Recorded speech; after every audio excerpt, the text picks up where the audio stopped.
The following is an exclusive presentation of WI Garden Media, the voice of Garden Talk Radio.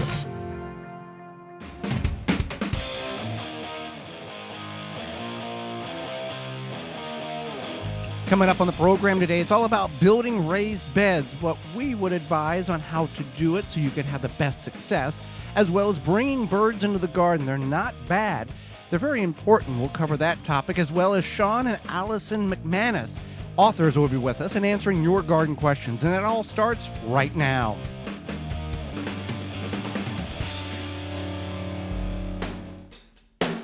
You are listening to the most informationally packed hour of garden-focused radio in the country and on the internet with your host, husband and wife team Joey and Holly Baird. This is the Gardening with Joey and Holly radio show.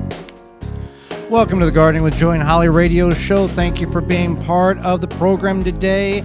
I am your host, Joey Baird. Beside me is my wife, co-host, best friend, and gardening partner, Holly Baird. This program is for you to help you to grow a better garden, maintain your landscape, grow healthier trees, as well as canning what you grow. We thank you for taking time, whether you're listening to us on one of the 15 stations broadcasting our program here in 2021, through a radio app, through a podcast replay, through an in-studio video replay, or anywhere in between. Our parent website, you can find a lot of our content, over almost 2,000 plus videos on our parent website, the WisconsinVegetableGardener.com, as well as past shows and seasons of this program. You want to get a hold of us, you can do that in two very simple and easy ways. One being email us at gardentalkradio@gmail.com, gardentalkradio@gmail.com, or if you'd much rather talk to us, you can certainly dial your mobile device and give us a call at 1-800-927-SHOW, 1-800-927-SHOW. Well, let's get into the program, Holly. And right now, as we are doing, and many people are doing across the country, weather's breaking, and they're expanding their garden in the form of raised beds. Right. So we gardened in the ground for many years. 8 years, I think, 9 years, something like that. And then we decided last year in 2020, we decided to build 4 raised beds. And was it 4? 5. 5. 3 4x12s, and 2 4x16 raised beds. Right. And we did this because we were getting tired of building the soil. We were having compaction. We were having weeds. The weeds too. How could I forget the weeds? So a few different issues. And then we built a raised bed out of a pallet, and then we did some large containers. We got some pop-up raised beds and giant grow bags from rootmaker.com. From Rootmaker. And then this year you can get yours too using Radio 21 as a coupon code. You save 15% off your entire order. So there's many different options. But the weeding aspect, this year, we can walk in, top off the beds with some compost, and plant. Minimal. I mean, maybe we'll spend 15 minutes weeding the beds that we currently have. We did deal with some, what are those things called? Thistles. Thistles, thank you. And we did deal with some thistles, but sometimes stuff happens. We'll talk about that in momentarily, but let's talk about building beds. Treated or untreated wood is the question of the century. Now, we go with treated wood, and for the studies in which we have looked at and seen and been shown, there is very little to almost no leaching of into the soil from the boards. Now, the boards aren't arsenic as they were in centuries past, in decades past. That stopped about 2004. It is a copper treatment. Now, true, copper is an element which is in humans and in plants and in animals, and kind of a necessary thing in order for all of us to do what we do and operate and live. So the concern is that, but the other people would much rather go untreated and treat it with a all-natural preservative such as Timber Pro coatings. They have this internal wood stabilizer in which you can it will preserve the wood from the inside out. So people will choose to go that route. But we do have from the University Extension of Oregon State, this question was addressed. Should you use wood, treated wood, or should you not? And the answer kind of was as follows. So basically, from what they've seen is that chemicals do leach out of the wood into the soil and could possibly be taken by the plants in very small amounts, but it isn't anything that should be significant enough to be a concern for human health. So soil has this thing called buffering capacity where it's going to basically filter out chemicals. Bad stuff. Bad stuff. Now, if you put 55 gallons of Clorox bleach on the soil, then you're going to toxify the soil. But, with acid rain and the minute amounts and that type of thing is what we're speaking of here. Right. So you can use the wood treated with AQC, which is an alternative wood treatment chemical, and instead of the regular treated wood. Well, the ACE is in most, if not all, treated wood because the CCA is no longer part of the deal. So you can do your own research. We have done ours, and that's why we've chosen to use the treated wood and to get the longevity out of. Now, Timber Pro Coatings, the internal wood stabilizer, would give you as much, if not longer, potentially lifespan of the wood. So it's 6-1. What is it? 6 half, one does, and the other. What is that saying? 6 1 half and does in the other. I think so. Okay. I think in Wisconsin we say a horse apiece. Okay. Anyway, so things you want to consider. I mean, if we could go, we would go with red cedar, almost rot resistant, the best wood you can get, but that's extremely, extremely expensive too. Right. So you have decided what you want your raised beds to be made out of.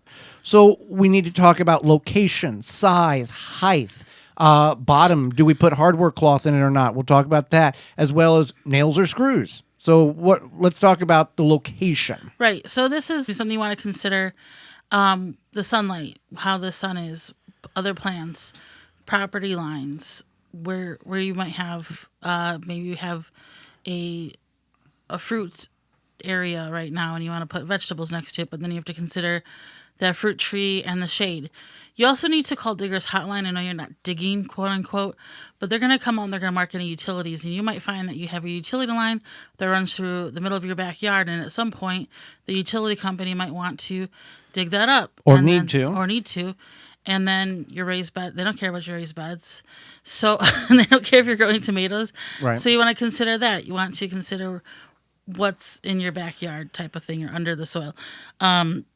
Size on the raised bed can be, the rule of thumb is no wider than 4 foot, so you can easily reach from one side to the other, so you're not walking in the bed and compacting the soil, which is the purpose of the raised bed. I have one comment on that. Okay. So 4 feet, yes, is good because you can reach across to the middle. But if you are short and maybe have short arms like I do, and I have a lack of height, and sometimes you're closer to the ground, but you can't reach as far. I can't reach as far. So if you're short and maybe you don't want to reach as far, you want to kind of stay closer to the side, you could do 3 feet. Well, you can do 3 feet. I don't know where the common thought is, the reach 2 foot on each side. Also, lumber comes in divisions of 4. You get an 8 foot, you can cut it in half. You've got 2 end caps. I'm just saying, think about your moving abilities, height, things like that. I've seen 3 foot beds, and there's nothing wrong with them. It's just what is going to be best for you. And the distance, if you're doing multiple beds, you want to have a walk path. 2 foot's okay, but if you're going to be, lawnmowers and wheelbarrows and lots of tools through, 3 foot should be your minimum width. That's another thing is that if you get down on the ground and you need a little bit of space to get up or something, or you use a kneeling stool, right, you might want that 3 feet or 4 feet even if you have the space. Right. So let's talk about the height. Height can be a minimum. Some people will say 8 inches is the minimum amount. I would say you need to go at least 10. 12 is perfect. Anything over that is overkill. The reason why people would make a bed that's 18 or 24 or 30 inches high is so they don't have to bend over. They don't have to get on their knees to squat and work the bed. They may have mobility issues, or they just don't want to have the potential problems that might develop down the road by consistently bending over and working in a raised bed. You have it 30 inches high. That's almost waist high for some people, where you can just bend over and work the bed and do your own thing. Even have a ledge on the side of the bed where you can set and kind of twist a little bit and work the bed. So the height minimum would be 8. 10 is preferred. 12 is dead on what you would be. Also, it depends on the amount of finances you have with the lumber in which you're purchasing. And your ability in which to construct these things. One thing to note here is next on our list is what goes on the bottom. And that means like you could put cardboard to kind of be a weed blocker. You could put hardware Definitely cloth. put cardboard. Yeah, you want to put cardboard. And then you could put hardware cloth. If you have issues with moles or voles or any sort of little rodent that's going to burrow, we would highly recommend putting hardware cloth. With the hardware cloth. Now the cardboard, people say, oh, the grass will the if you have 12 inches or 10 inches of soil and you're starting a garden on the lawn, just cover it with the soil and the grass will suffocate. Well, yes, true, the grass may suffocate, but you've got thistles, you've got wiregrass, you've got lamb's quarters, you've got everything else under the sun that's potentially and we have had this. I wanted to put cardboard down, and did you want to? No, because I didn't think it was going to be necessary, but we've learned that this next run, what we're going to do is put cardboard down. The cardboard will biodegrade in the first season. What that cardboard is doing is stressing and preventing the thistles or the grass or anything that's aggressive. It kind of puts a barrier and keeps it from penetrating up through. Now, we solved the problem by using an organic weed killer and stressing the thistles out until they stop coming up. We solved that problem, but it would have been better if we didn't have to have that problem. And then we have to talk about fasteners. Now, obviously, we use nails. 4-inch ring shank or pole barn nails is the best. That's what they're called. We always call them ring shank nails. 4 inches good. That would be what we'd recommend. Screws are great, but however, not everybody has the availability of having a screw gun, or if you extension cords and all that, whatever you may use. Nails, hammers, everybody's got those. Can build a bed wherever they're at very easily. And we've got some instructional videos on the WisconsinVegetableGardener.com website that walks you through such. So that being said, if you're building raised beds, you can do it as we have done, or if you want to go to rootmaker.com, they've got some very nice pop-up raised beds in which you can purchase and use coupon code RADIO21 to save 15% on your total order. Well, you may be all gunned ho for vegetables and growing this year, but some of you like hamburgers and pork chops and steaks, and you do the processing yourself, or you want a good seasoning. Walton's can take care of all of that for you. Yeah, Walton's has everything that you need but the meat. So we know you care about where your food comes from. Canning and preserving your fruits and vegetables is great. But the meat at waltons.com, you can get all the equipment, seasoning, and supplies to make sausage, jerky, or any other meat product your way to your high standard. You want to make snack sticks that people will actually like. Walton's created something called meatgistics.com, an informational website to help you make the best finished product. We've used a lot of their seasonings for burgers, even vegetables. You have one that you like to put on kind of everything. Right. So all sorts of great stuff. Just go to waltonsinc.com or meatgistics.com and to find out more. When we come back, it's going to be about bringing birds in the garden and why it's a good thing. You're listening to the Gardening with Joey and Holly radio show, a program to help your garden grow better. Have a garden question? Give Joey and Holly a call now or anytime 24/7. Just dial 1-800-927-SHOW. If you can't get through, leave a message and they will call you back. Call now 1-800-927-SHOW. If you love growing tomatoes, then you have to try Tomato Secret by Dr. Jim's. At the Gardening with Joey and Holly radio show Gardens, we stand behind Tomato Secret and recommend it to all gardeners who would like to easily grow higher quality tomatoes with more color, flavor, less bugs and diseases. Tomato Secret is specifically designed to grow high-quality tomatoes, and it's made with 12 natural ingredients so pure you could feed them to a cow. Simply apply 1 cup in the hole at planting, then sprinkle 1 cup around the plant 1 month later. That's all it takes to grow the best tomatoes on earth. With this product, you'll not have to guess what's wrong with your tomato plants because it has everything they need. Grow the largest and most delicious tomatoes on earth. To find out more about Tomato Secret, visit drjims.com. That's drjimz.com. Brought to you by Blue Ribbon Organics, providing locally made organic compost and soil blends for gardens, farms, landscaping, and more. Visit blueribbonorganics.com or call 262-497-8539 to find their products nearest you. Brought to you by Blue Ribbon Organics, providing locally made organic compost and soil blends for gardens, farms, landscaping, and more. Visit blueribbonorganics.com or call 262-497-8539 to find their products nearest you. Did you know that all flour is not created equal? Janie's Mill carefully stone grinds all their certified organic wheat, rye, corn, buckwheat, and heirloom and ancient grains so that you get every bit of taste and nutrition nature intended. Some flours really are better than others, and you deserve the best. Get it at janiesmill.com. Straw bale gardening is all the rage. Get your bale started easily with the Bale Buster Straw Bale Conditioning Formula. This is the only product that has been specifically formulated for use in straw bale gardening. Each unit contains 250 million colony-forming units of trichoderma, fungi, and Bacillus bacteria. In addition to the fertilizer itself, produces fantastic results with a bountiful production of vegetable crops. Start with the best to get the best, traditional or organic formula. Take the guesswork out of conditioning your straw bale. Go to balebuster.com to find out more. You move your lawn sprinklers all over the yard, but you always end up putting them in the same spots. Why not just bury them there? Out of sight, always ready to use, pre-adjusted to water the precise areas you want. Quick Snap Sprinklers makes it easy. In-ground sprinklers without the hassle or expense of laying pipe. Put the sprinklers anywhere in your lawn or garden. Snap on a hose to supply the water. Water on, it pops up. Water off, it drops below ground. You can mow right over it. You can have a buried sprinkler system up and running in just minutes. Each Quick Snap saves thousands of dollars. They install in minutes and operate for years. Visit quicksnapsprinkler.com.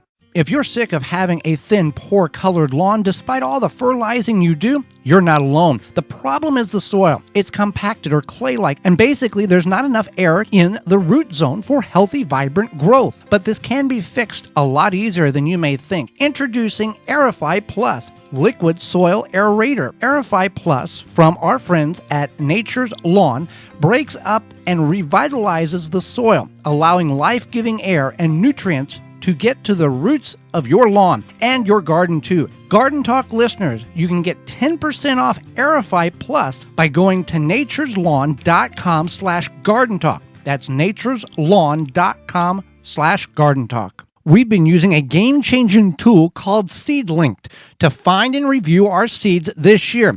It makes finding the right seeds simple. It is driven by growers' data, so you can really see what's best for your location. Check it out at seedlinked.com or download the mobile app today. Rinse Kit, your hose on the go, pressurized water at your fingertips. Without pumping or battery, simply fill from your spigot or sink on your way out to the garden, beach, or anywhere. Spray it, wash it, Rinse Kit. The Gardening with Joey and Holly radio show is brought to you by the following: Simply Earth, Seed Savers Exchange, Quick Snap Sprinklers, Water Hoop, Timber Pro Coatings, Bloomin' Easy Plants, Pomona Universal Pectin, Ivy Organics, Tiger Torch, Happy Leaf LED, SeedLink. Find all sponsors at the WisconsinVegetableGardener.com and thank them for their support.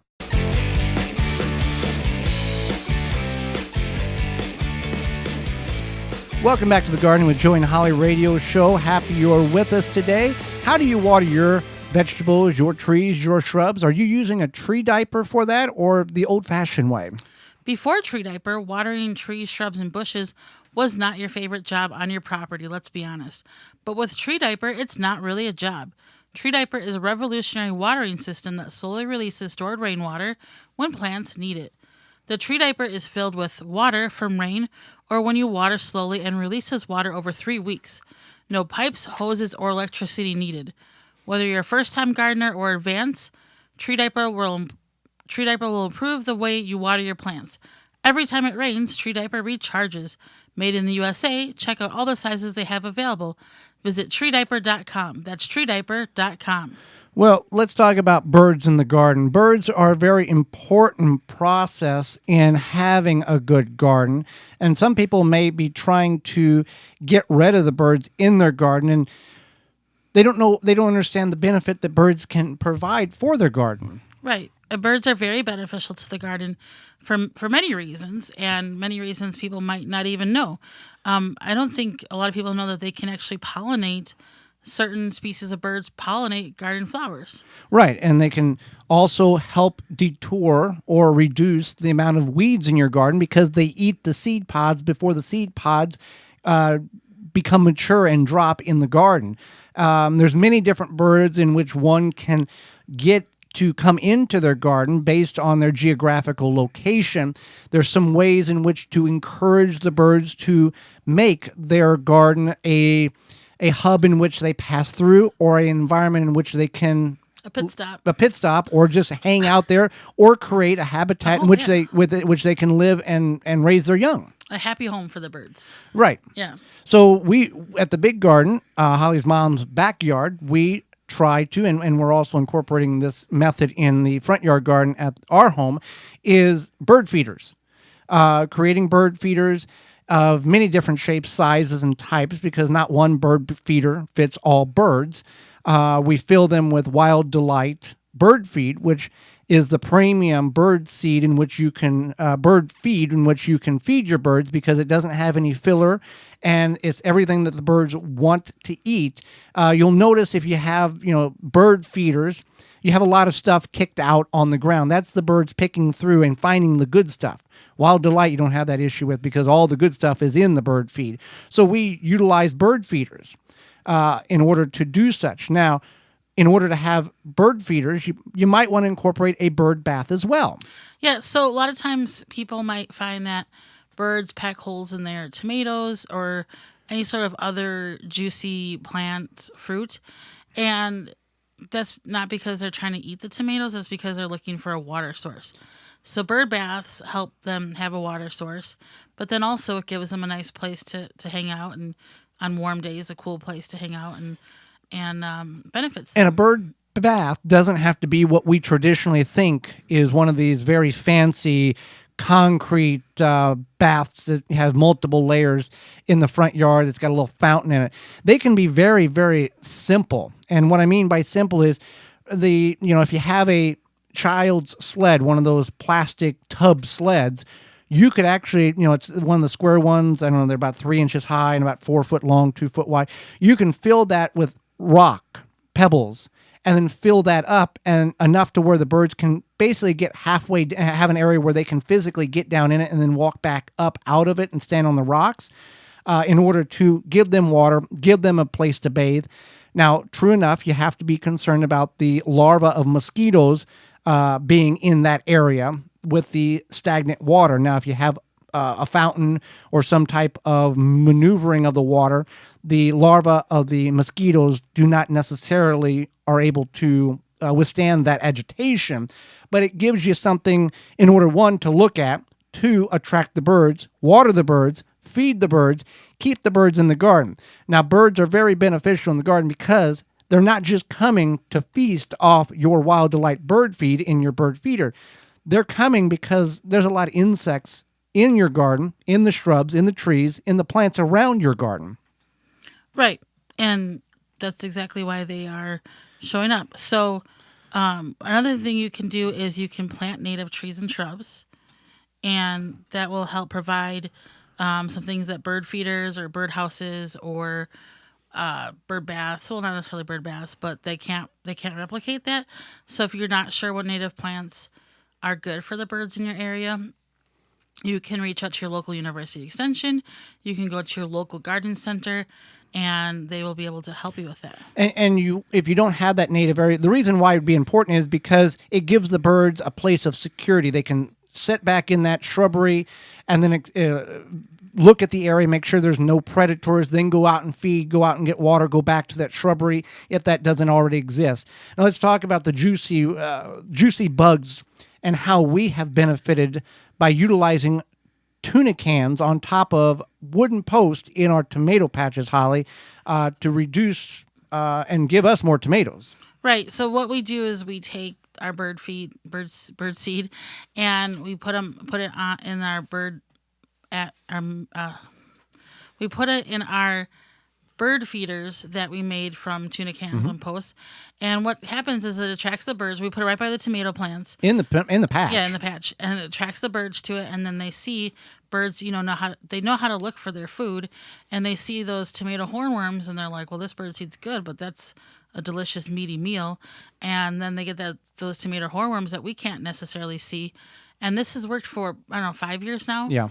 At least. And it's helping us not have to deal with the tomato hornworm. Right. And now if you have the issue with squirrels getting into your bird feed or feeders, Wild Delight has a bird seed that has chili powder. It's dusted with chili powder. Squirrels get that in their nostrils, in their taste buds. They don't like that. They'll go elsewhere. Birds cannot taste the flavor of hot. So that's why it works so well to repel squirrels in that instance. And then also the placement of the bird feeder makes a difference as well if it's accessible. But getting that hot chili powder really works well in order to keep the squirrels away. Now, there are some birds that you may not want in your garden. Yeah. There's a lot of pretty ones, but just like everything else. There's some people you don't want in your life. There's some birds you don't want in your garden. So this includes anything from blackbirds, pigeons, pheasants, grackles, cowbirds, crows, and blue jays. And blue jays are beautiful birds, believe it or not, but they can be. They'll eat yours. Yeah, these birds will just tear apart your vegetation, and people will have berry patches: strawberries, blackberries, blueberries, raspberries, and birds. Some of these birds will actually devastate those patches, and you'll have to cover them with bird netting. It's a fine mesh netting, and what covers it. Not all birds are going to do such damage to your vegetation or your berries. Some will, and these are some of those in which will do that for it. So you don't want to attract those. Now, if you're able, and if you're able to, and you may know or you may have a bird sanctuary in your area that utilizes and has this set up in a way in which you can learn how to set the bird feeders up, the bird baths, the bird houses, and then creating a sanctuary in your backyard. Once you get the birds to come, they're going to continue to come as long as you keep the feed, the water, and everything in a safe manner that they're not feeling threatened. You're going to have a repetitive infestation of pretty birds that are not only going to benefit the garden but also benefit you because you'll be able to photograph them, you'll be able to look at them throughout the summer and into the fall. And it's very relaxing. I think it is. I mean, we still get robins in our garden after we've dug around a little bit. Not as many as when we grew in the ground, but it's kind of fun when we've planted some stuff and they come along looking for worms and they hop around. Robins are kind of fun birds to watch. Right. So it's enjoyable. Well, let's talk about some of the flowers in which we can plant in order to entice birds into the garden. I think this is very important. In which what we can do to help bring them in and then show them what we have to offer for them.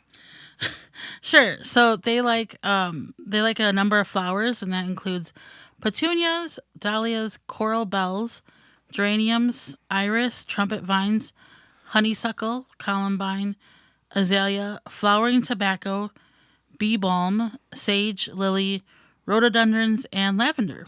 So some of them you probably are growing. Honeysuckle is kind of a little invasive. That's more of a vine, like a grapevine type thing. So be careful if you're going to plant that. But some things there in which you can bring them in to the garden in order to give something to look at and help things grow. And we're going to really work on, we've never had problem, like you've talked about with the tomato hornworm. When we're in the garden, we have one right now, bird feeder, and we've got two more that we're going to install, and 2 bird houses. We see an influx of birds, but we really haven't seen the variation of species in which I think we should or can or will see once we get everything in line at the garden to bring them in and to show them that we have a lot of things for them to enjoy. Yeah, definitely. And switching it up or adding things or whatever might change what kind of birds you see. So that is something that could be fun as well. If you want to get into birding, you could get into on a simple level, watch the birds, switch things up, and see what happens. Absolutely. Well, talking about switching things up, soon spring will be here. It's warming up, and It's time for you to enjoy your yard without sharing it with beetles and grubs. With spring just around the corner, it's time to start thinking about controlling those beetles and grubs in your garden or yard. There's Japanese beetles all over, typically starting soon, and you're going to find them in the Midwest, I know, by us, and just a lot of other places. Grub Gone can be applied to your turf or garden or around ornamentals to control grubs and lessen the impact that the beetles have on your yard this summer. Easy to apply, and with a commercial spreader or irrigate right into the soil biologically that specifically targets the grubs and beetle invaders without harming those beneficial insects such as bees, butterflies, and ladybugs, but targets the grubs and the larvae. And to be honest, it's the only non-chemical that works. Find out more at phyllombioproducts.com. That's PHYLLOM bioproducts.com. Do not go anywhere. When we come back, Sean and Allison McManus will be with us. Authors, and their new book is days away from being released. Right after this, you're listening to the Gardening with Joey and Holly radio show, a program to help your garden grow better. Got a question for Joey and Holly? Send it via email anytime to gardentalkradio@gmail.com. Deer Defeat is an all-natural repellent to keep deer, rabbits, and groundhogs away from your precious plants. Deer Defeat protects your plants day and night, dries clear, and odorless. It will not clog your sprayer. Deer Defeat works for 30 days through rain, snow, and freeze. Safe, effective, and works on rabbits. Money-back guarantee. To purchase, go to deerdefeat.com and use code RADIO to save 10% on your order. Deer Defeat. It can't be beat. I love the Gardening with Joey and Holly radio show, and like you, we've all struggled to find a good plant support system that can last for more than a season or two and be easily stored. But now there is. Easy Step Products manufactures a unique, multifunctional, multi-purpose plant support system. It's designed for tomato plants, but it's useful for any vegetable or flowering plants you grow. This is like having a 24/7 bodyguard for your plants. The 60-inch heavy-duty Easy Step In post and easy rings are overbuilt by design, so that when you combine the two together, they make the perfect plant support on the market. We've never seen anything like it. We love that you can add it during the growth cycle without damaging the plant. It's easy to adjust them up or down. They store easily. They even have a no-hassle 10-year warranty. Order now and receive the third plant support absolutely free with purchase of a kit and use promo code JOEY123. Buy yours today at EasyStepProduct.com or visit the dealer locator for the closest retailer near you.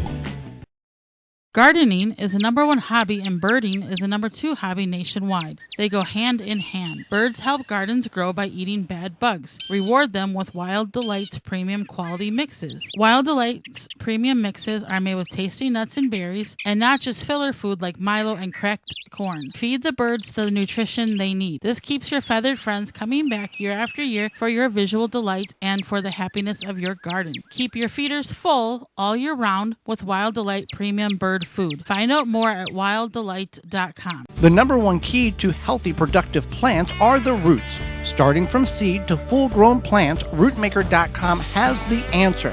From seed starting trays with an innovative design that air prunes the roots, creating a fabulous root system, never again will you have root-bound plants, to multiple gallon grow bag sizes to raised beds. Rootmaker.com has your grow needs covered. Visit rootmaker.com. Use coupon code RADIO21 and get 15% off your entire order. Do you need to kill weeds organically or melt ice quickly? Visit TigerTorchLTD.com for more information. ShipDrop is a website you can sign up for free wood chip mulch delivery right to your door for free. ShipDrop connects homeowners and gardeners with tree services who are trying to get rid of their wood chips. You can also sign up to get free logs and firewood. Go to chipdrop.com to learn more and sign up for a free account. The Gardening with Joey and Holly radio show is brought to you by the following: Pro Plugger, Dripworks, Walton's Incorporated, Tree Diaper, Janie's Mill, Phylum Bioproducts, Chapin Manufacturing Incorporated, Nature's Lawn and Garden Incorporated, Deer Defeat, Dr. Jim's, Rootmaker. Find all sponsors at the WisconsinVegetableGardener.com and thank them for their support.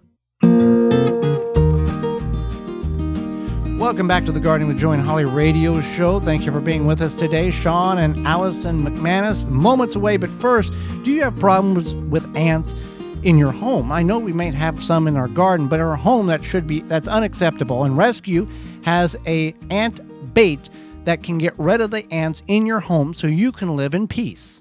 Ant colonies become more noticeable around the house starting in spring. They seek out food and moisture sources to feed their colonies. Once they establish a food source, they lay pheromone trails for other ants to follow. So you send these ants to rescue ant bait stations.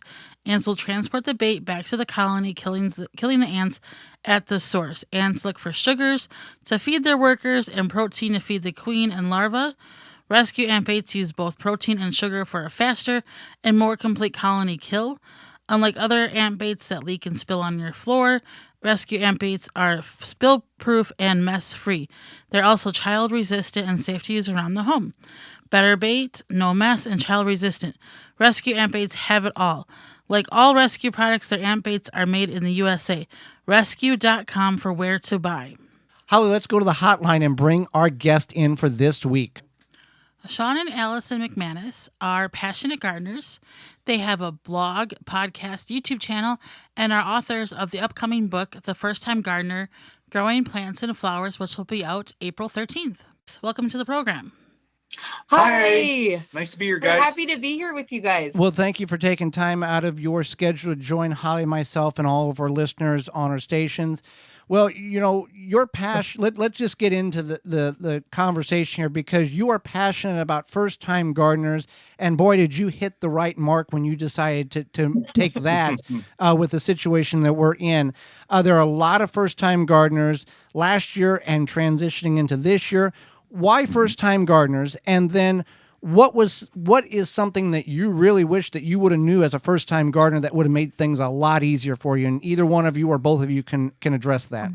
Great questions. Yeah, great questions. I think overall, just why we want to help first-time gardeners, if I'm understanding your question right, is that we know that people are interested in plants. They want to actually work with plants, but they just don't know how, and they're afraid. They lack a lot of confidence. And so we want to help them gain that confidence so they can become a better gardener. Yeah, I like that. And I think that kind of relates to my like advice I wish I would have had as a new gardener is don't be afraid to try. You know, just get out and experiment and learn from your mistakes, and that'll help you become a better gardener. Just help you gain that confidence. Well, there's a lot of truth to that, because Holly and I have both stood in the garden going, should we plant that there or should we plant that over there? Oh, yeah. And we've gotten to the point where if it takes you more than a minute to decide, just put it in the ground. It's going to grow better than in the seed packet. That's awesome. I love There you that. go, yeah. So true. So tell us a bit about your book, The First Time Gardener, Growing Plants and Flowers, and a good tip from it that readers would find fascinating or extremely helpful.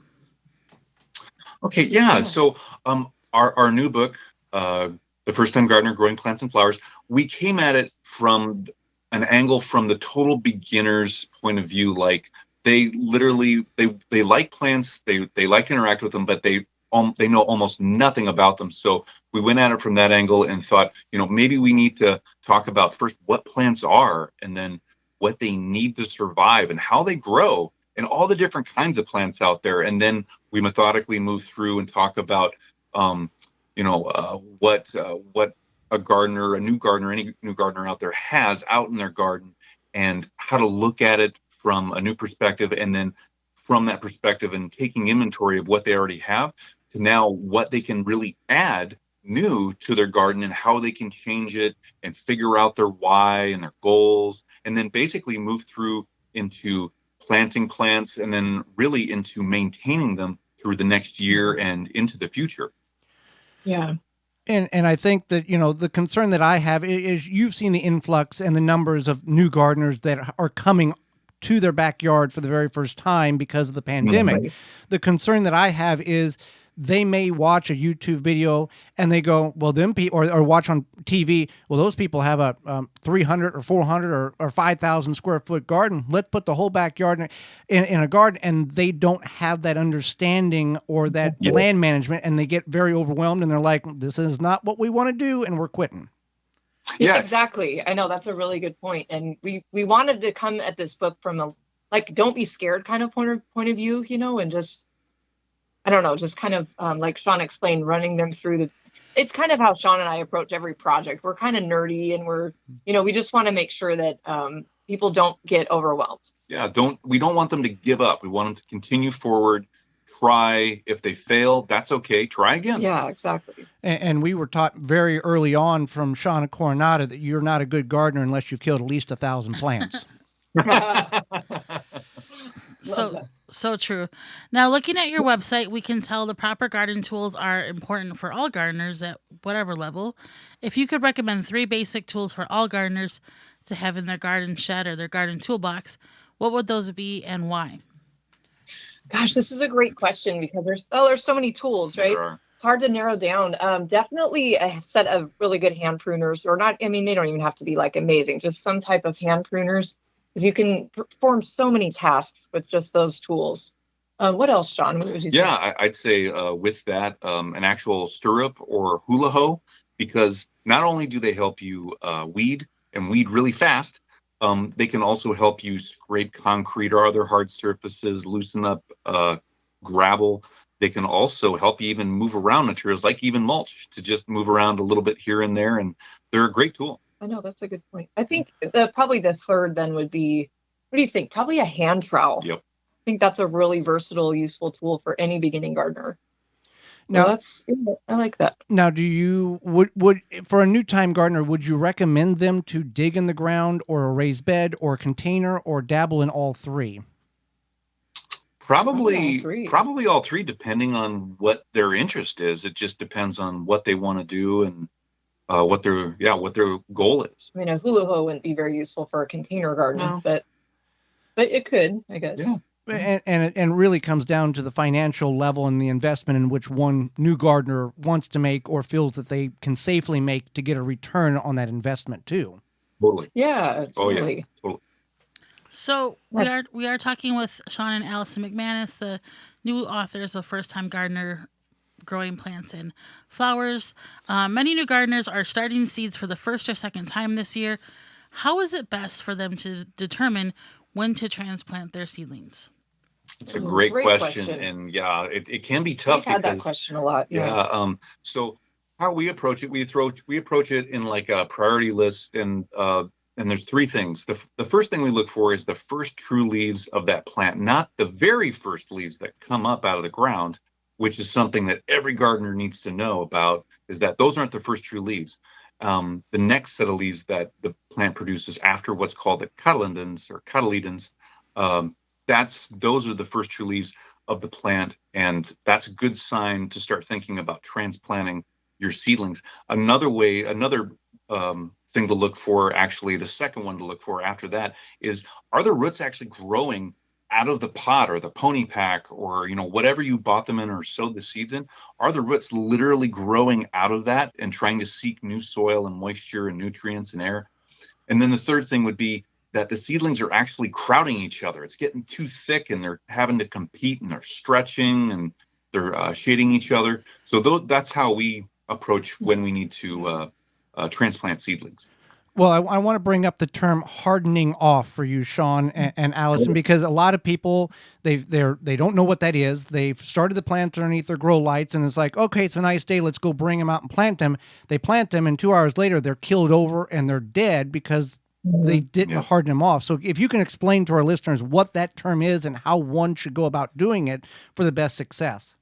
Okay. Yeah, great. Yeah. Really important. We've done a couple videos recently about that on YouTube. Yeah, I mean, how we like to explain it is, you can't just take your plants and, like you described really well, take them out and just plop them in the ground right from the greenhouse or your grow lights or that one environment that they grew up from. It's too much of a shock. You got to gradually introduce them to that new environment. And what we do, and what a lot of people do, is you take the trays or the seedlings, whatever they're in, and you gradually expose them to the environment that they're going to be planted in. And you can start off with an hour or 2 hours at a time, and then gradually from the next couple of days, and that'd be, every day, 2 hours, 3 hours, 5 hours. And then over a week or 2, even depending on how much of a shock they're going to go from their current growing conditions out into the new growing conditions, You might go for 2 weeks on this, and you just gradually expose them to that outside environment for longer periods of time until you think they're basically ready to go. They can take a full day and even a night if you can leave them out that long to get them used to all those temperatures and the temperature fluctuations and all that environmental difference. Yeah, get them climatized. Exactly. And then also knowing when certain crops should go out. That's another, that thing there. Yeah. Well, time. Yep. Yep. And let's talk about flowers because I don't want to focus solely on vegetables. Though it's just spring now, very early spring, lots of people are thinking about flowers. Now, flower bulbs, can they be planted now? Can you trick a flower bulb if you have some left over? You're able to get a deal on them? Or what can you put in the ground for colorful blooms this summer? Well, definitely for the summer flowering bulbs, spring is one of the best times, if not the best time, to plant them. And there's so many different kinds. So many different. And again, making sure that you're mindful of the correct growing temperatures. Can they be outside overnight? Yeah. Are they hardy to that area? What are they hardy down to? Because, for example, for us, a couple that we can grow out here that we plant in the spring, or we can plant in the spring, and then the summer and the fall are glads or gladiolas, canna lilies, dahlias, crocosmia. There's so many. And so, out here we can actually hold them over. All those that I just described to you, we don't need to dig them up out here. We leave them in the ground forever once they're planted, and they do just fine. They're zoned out here. They're hardy enough in our coldest times of the winter. They're fine. Whereas in other places they're not, so you might have to dig them up if they're not hardy. And there's ways to trigger them, right? We don't need to worry about that here, but no, like freesia. Freesia you can actually trick, and I think even anemones you can trick at certain times of the year in different ways to have them flower based on when you actually plant them during the time of year. You can get anemones to flower, succinctly or week after week if you plant them in succession. You can get them to flower almost the whole year. In some places, it's amazing. That's fantastic. That's fantastic. Now, how can our listeners find out more about you and to find your book and your blog and all your great information? Oh, great question. Thank you for asking that. So we have our website, spokengarden.com, and we have links to our book right there. We're pretty active on YouTube and Instagram mainly. I mean, we're kind of on all the social medias, but we're not as active on Facebook or Twitter. But so definitely Instagram, YouTube. Well, we greatly appreciate you taking time to join us. And whether you're a new gardener, a weekend warrior, or you've been gardening for 27 or 28 years, the book is something that one should get, not only for reference and review, but also as a gift to a new gardener, because we all know somebody new that's gardening this year more than ever before. Yeah, definitely. Yeah. When we come back, it's going to be all about your garden questions and our garden answers. You're listening to the Gardening with Joey and Holly radio show, a program to help your garden grow better. Have a garden question? Give Joey and Holly a call now or anytime 24/7. Just dial 1-800-927-SHOW. If you can't get through, leave a message and they will call you back. Call now 1-800-927-SHOW. Dig planting holes from a comfortable standing position.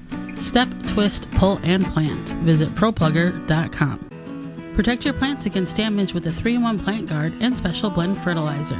Visit ivorganics.com. If you could double the life of your raised bed boxes by sealing the wood with a clear, non-toxic wood preservative, would you? Well, now you can with a clear, penetrating product called Internal Wood Stabilizer. It's 100% non-toxic and easy to apply. Seal your untreated wood surfaces, even chicken coops, by spraying on Internal Wood Stabilizer.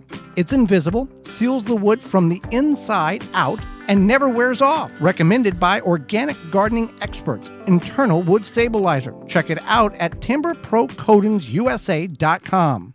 We know that you appreciate the value of a beautifully landscaped yard, but tackling such a project yourself can seem way too complicated, right? Bloomin' Easy plants are the answer. Their plants are low maintenance and offer exceptional beauty and color for your yard. Plus, they offer free seasonal care reminders with simple how-to videos tailored to the plants that you choose. With Bloomin' Easy on your side, creating the yard that you've always wanted becomes as easy as plant, water, and relax. Check them out at your local garden center or by visiting bloomineasyplants.com. Pomona's Universal Pectin is a high-quality pectin that gels reliably with low amounts of any sweetener. If you're trying to reduce the amount of sugar in your diet, you'll love Pomona's Universal Pectin. Now you can make healthy homemade jams and jellies sweetened to your taste. You can use sugar or honey to sweeten. Pomona's Universal Pectin keeps indefinitely when stored in an airtight container. Easy to use, versatile, and comes with directions and recipes in every box. Find out more and where to buy at PomonaPectin.com. Also available at natural food stores and online. Make watering easy. DripWorks provides quality drip irrigation supplies and equipment to gardeners just like you for all your growing needs across the U.S. and Canada. Purchase online at dripworks.com. Seed Savers Exchange has been saving, preserving, and sharing heirloom seeds since 1975, and today continues to provide those seeds for gardeners just like you.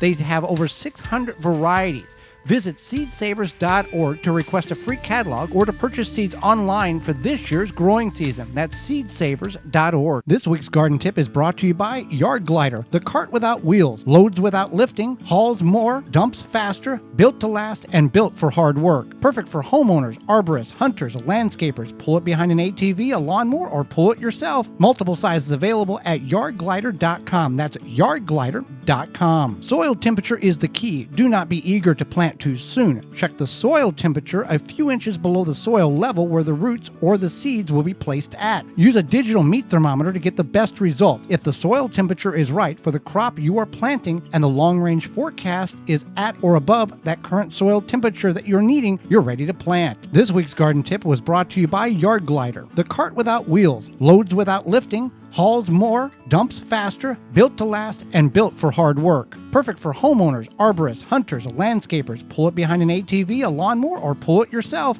Multiple sizes available at yardglider.com. That's yardglider.com. The Gardening with Joey and Holly radio show is brought to you by the following: Blue Ribbon Organics, Naturally Green Products, Ironwood Tool Company, Easy Step Products, Rinse Kit, Soul Brew Kombucha, Wild Delight, Rykon Vitova, Chip Drop, BaleBuster.com. Find all sponsors at the WisconsinVegetableGardener.com and thank them for their support. Welcome back to the Gardening with Joey and Holly radio show. Question and answer time. You've got a question you would like us to answer. You can get it to us by giving us a call at 1-800-927-SHOW. That's 1-800-927-SHOW.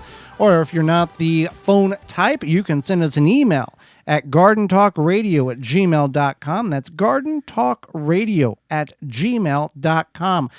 Let's go with a couple of questions we had come in this week, Holly. Yes, so the question came in is that I am building raised beds out of wood and galvanized corrugated metal. They'll be 4 feet wide by 12 feet long and 18 inches high. I want to do a hugelkultur method to fill the bottom and then put some compost or something in. One garden center offers a veggie and flower mix of soil, mushroom compost, rice hulls, and peat moss. Another one has a mushroom compost. Should I get the mushroom compost and add my own amendments? What is best here? And also, I bought a bunch of seeds. I'm going to see what I can plant, but I also might do some straw bales. And if I can't fit stuff in my raised beds, I'm going to put them in the straw bales. And what would be best for that? Okay, so thank you very much for the question. Let's see here. The mushroom compost would be fine. There'd be no issue with that. It's best for your beds. There's no need to add amendments. You can add a little organic fertilizer at the time of planting, as we do on a regular basis. There's nothing wrong with that. Of an organic means, so the plant will take up it if it needs it or when it needs it. 10 inches would be the maximum or the minimum height that you would really want your raised beds to be. But if you're doing a hugelkultur method, hugelkultur is the process of putting rotting timber leaves or limbs, logs at the base, and then covering with soil. And as it breaks down, it holds moisture and then releases it into the soil. That would work very well. And the straw bale, we find that, watermelons or vine crops do very, very well in a straw bale. If you're going to go, if you have extra straw bales for that, works very well for them. So we thank you for your question. We hope that has helped you. Next question is, when planting a seed requiring a certain temperature to grow or germinate, is that the average soil temperature or is it a minimum low temperature requirement? So it's basically a minimum low temperature requirement. You want to consider consistently whatever that soil temperature is in the best way.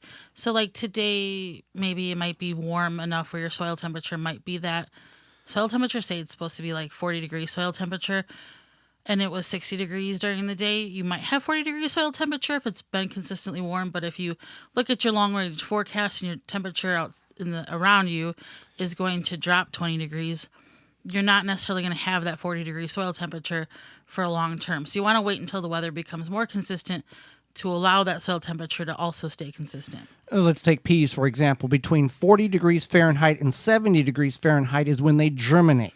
Now, we typically plant peas in the ground as soon as the soil can be worked. Now, if it's below 40 degrees, they have the potential of rotting. Now, if it's 45 degrees in the soil and it's consistent, like you're talking about, the long range forecast shows no temperature lower than 50 degrees at night. It's still going to take a while for them seeds to germinate. It's not just, it's between the range, they're going to pop up. Now, the warmer the soil is, the quicker seeds germinate, but some seeds have that tolerability built into them where they can germinate on a slower, colder rate. Just going to take some time. All right, Holly, got a question about shallots here. Planting shallots. I miss planting shallots in the fall. Can you still plant shallots in the spring? I'm in zone 5, and the last frost date in my area is May 7th. When should I plant them? What varieties yield best and thrive in zone 5? I see recommendations to start them in mid-March, but I'm not sure because the ground may still be frozen. Any advice? Sure. So we love growing shallots, and we get them. What is a shallot? First of all, a shallot is like a more mild, sweeter, smaller onion. It's not one bulb; it's 5, 6, 8 little bulbs. It's got like cluster bulbs. Yeah. So we got our shallots, I think, initially from the local garden center, and then we just save them, save some year after year, and then we plant those, just kind of like garlic in a sense. And we plant ours as soon as the ground can be worked, essentially. So they are cold hardy. You can get them from your local garden center. They're going to have the right variety for your area. And as soon as the ground can be worked and there's not really a threat of a hard frost or hard freeze, you can go for it. Now, we planted them a couple of years ago. We planted them in the fall in the front yard garden, and they came back. I mean, we'd never done that. We'd only done the spring planting. So it can be done both ways. Obviously, it's kind of like, if you plant them in the fall, it's one less thing you have to plant in the spring. However, you want to remember where you planted them, even though they're bulblets, and it's kind of like, they're going to have some above ground growth. You still kind of want to know where they're at, so you're not tilling and then you see all this shallots popping up out of the ground that you planted. Same thing with garlic. You plant garlic in the fall. You want to remember where you planted it, because it takes a certain amount of warmth for them to begin to sprout, and if you forget where they're at, you may have put leaves on them, or and if you like shallots, or a board, right? If you like shallots a lot, I would recommend growing them, even if it's just in a container, because they're expensive at the store. And there's different varieties, and there's different sizes of shallots as well. Yeah. There's large ones and there's small ones, and all different things. So, okay, talk about potatoes. Trying to get my Yukon seed potatoes to sprout. More eyes. Yeah, more eyes on them. They're in the basement right now. It's a constant 55 degrees. Should I move them upstairs where it is approximately 74 degrees Fahrenheit? Will that help them? Will that hurt them? Now, before we get into that, answering that question, sprouting of potato eyes. A seed potato has already genetically determined how many sprouts is going to be on it. So whether you take it from 55 to 74, you wave it, you do a seance, you pray about it, they're only going to have so many eyes that it's going to germinate or sprout on that potato. Yeah. There's no way of additionally creating somehow more sprouts. So a typical, so moving them from the basement at 55 to the ambient temperature of 74 in your living quarters definitely will help. However, you want to keep them out of direct sunlight and away from direct heat. You want that that indirect sunlight and just ambient temperature, and that will kind of jumpstart them to get a little more sprout on them and sprout the ones that they have. Now, you don't want a long sprout. We've all went in the cupboard and saw a sprout that was 9 inches long. You can plant them, but for seed potatoes, you really 3/4 of an inch to 1.25 inches is about the maximum you really want on your potato in order to plant it without having too many issues of potentially snapping off that sprout or doing damage to such potato. And you can also talk, Holly, you can talk about the dividing of the potato and the sizes in which those potatoes can be if you're going to divide them versus not divide them or chop them up at all. Right. So you want to take a potato, whatever size you have, and you want to cut it in a way so that it's no smaller than an egg, a chicken egg. Mm-hmm. It's a smallish chicken egg. You don't have to think about the extra large ones, but kind of the smaller ones. The average. The average size, yep. So if you have a potato that has 4 sprouts on it, and it's a larger potato, and you can cut it into 4 pieces that are about Let's say the size of a softball is what you start with. Yeah. But potatoes aren't really soft. Some of them people are growing pretty big. We don't grow potatoes. No, but I'm saying that like they're more oblong. Right, but right. Girth size. Yeah. So you're going to cut up into 4 pieces, and then you'll have your sprout on a piece of potato that's about the size of a chicken egg, and that's what you want to do. And you don't want to knock the sprouts off. You want to leave the sprouts on, and then you can plant them. Right. Some people will leave one sprout. Will take all the sprouts except for one on. Leave all the sprouts on each chunk because then it will do its own thing. If it wants to grow 2 plants, it will grow 2. If it wants to grow one fine dandy. So for all you potato growers or new growers, there's some advice there. Well, we were out of time, and we thank you for yours. Did you miss any portion of the show today? Did you come in the car too late and miss part of the show? Well, you can regather that information by going to our website, the WisconsinVegetableGardener.com, and searching for the Season 5 tab at the top of the page. Or send us an email, and we'll send you the link to the show. It's gardentalkradio@gmail.com is the email address that you can get direct contact with us, and we'll get to the show to you. Well, tune in next week for the program where we'll be covering seedling problems from grow room to garden, as well as several uncommon backyard vegetables that you can grow in your garden. And our guest will be Jen McGinnis, author, will be with us and answering your garden questions. So until next week, for Holly Baird, I'm Joey Baird, and we will see you in the garden.